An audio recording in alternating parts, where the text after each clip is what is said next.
How's it, guys? Welcome to the channel. On this, the second last day of 2020, I am sure that all of us are grateful to see the back of 2020 and start afresh in 2021. I wish us all the best of luck. So while COVID was carrying on and still is carrying on, I decided to spend my time just watching the skies.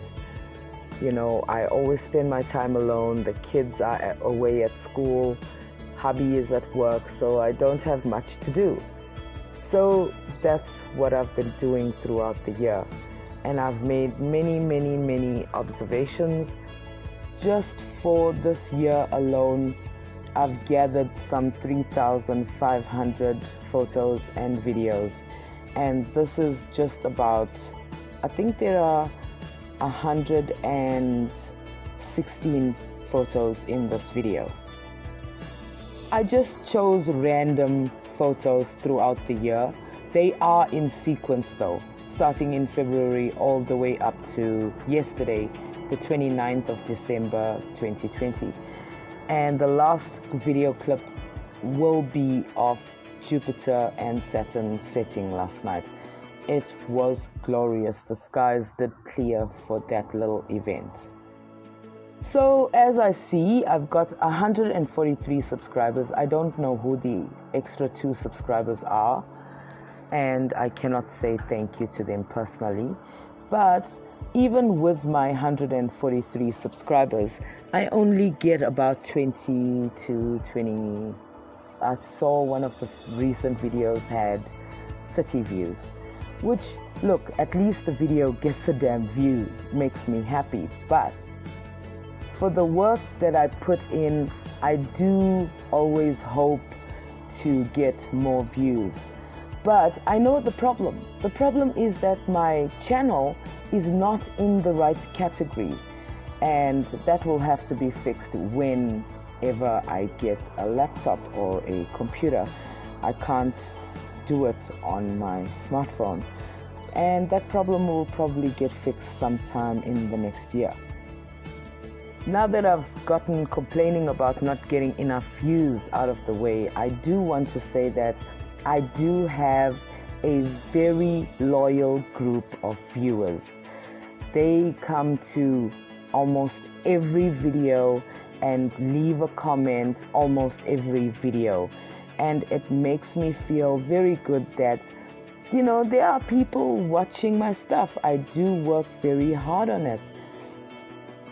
And that group includes Adventures with Dogs, whose humor always puts a smile on my face.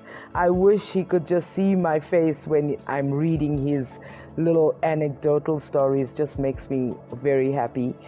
And we have Dartman, always stops by to say hi on my videos. Frankie and Benji Mouse, Citizen Erased. Flat Earth Dogma stops by sometimes. And one of my favorite people to speak to is Jutbunk the Drunk Monkey. I know he stops by to watch the videos because he actually leaves comments, and I really appreciate that. And I've got quite a few others who stops by every now and again. Sugar O'Kane and 9 O'Clock Hero and quite a few others. And at this point, I would like to say a very special thank you to Carl Edwards. You always leave very nice comments, very encouraging comments. And I saw that somebody named I'm So Tired of Lies left a comment about 2 weeks ago, and you left a very nice reply, which I'm putting on the screen now. Thank you so much for those kind words. It always humbles me when I get these types of encouraging words. I don't get it much in real life, and just I know it's a YouTube comment, but it really encourages me and shows me that I am trying to do something right. So thank you guys, all you guys, so much. I hope you will come back and, you know, support the channel by watching the videos next year.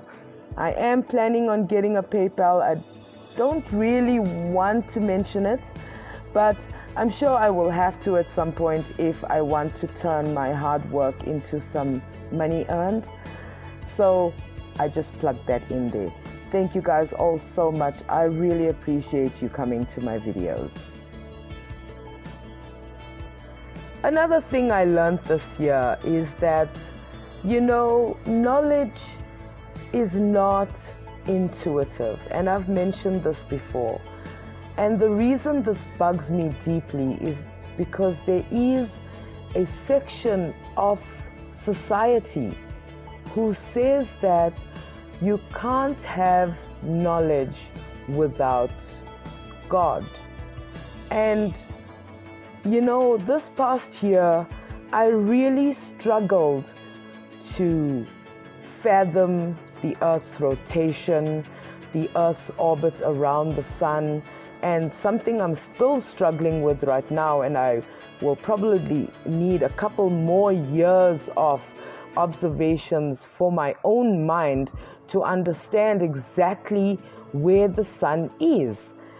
And for people to say that we cannot have knowledge without God, I was a religious person. I was a Hindu for more than 20 years, and then I was a Christian for more than 20 years. And trust me, none of the things I've come to realize in the last year and a half or so of observations came to me because I believed in a God.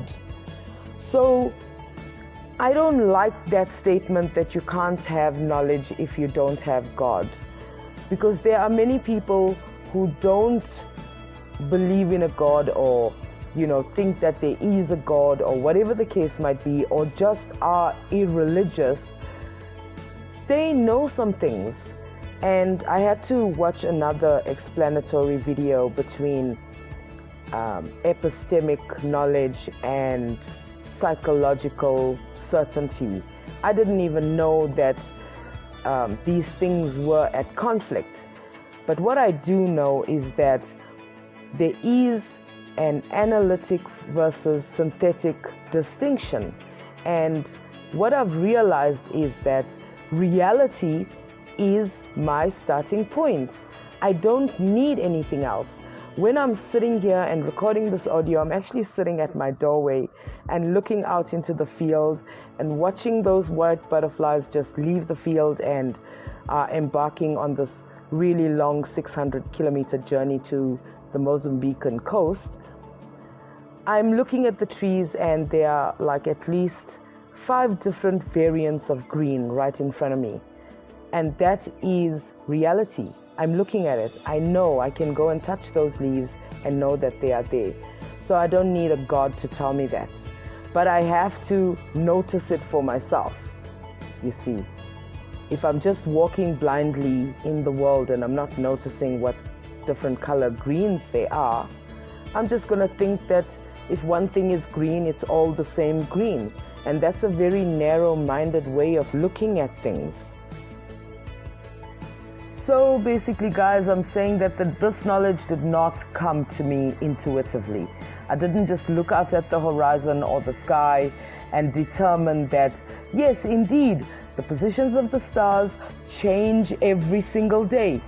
Where the sun sets, in inverted commas, or rises, in inverted commas, changes every single day. Every day. By about 0.07 degrees.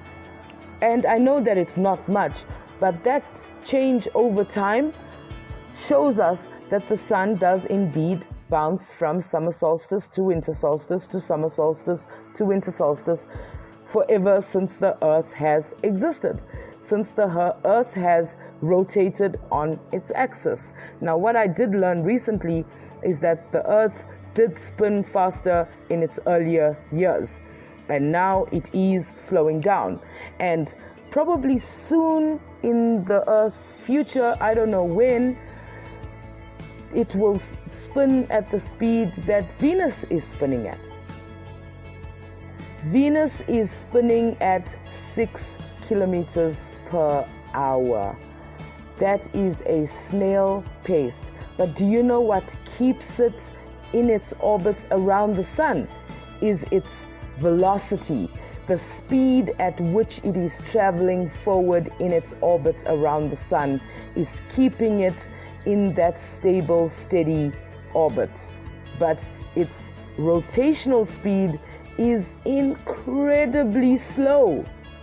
And you know, the way scientists have worked out the information, Earth might reach that speed in its future. I don't know, but it is slowing down. We know that they make adjustments for the time every year, and that's one of the reasons why we have a leap year, etc., etc., etc. These things are not intuitive. They have been calculated and observed and calculated and recalculated, and then we learn it and it becomes part of our knowledge set. And when then new information comes through, then we adjust and keep rebuilding and, you know, regrowing our knowledge. And the things that don't comport with reality, we discard. As should people who believe in a stupid notion of flat earth. Discard that notion. Just one more thing. This is the third last video for this year. The next one will be sunsets wrap up and then a Jupiter and Saturn wrap up. See you tomorrow. Bye.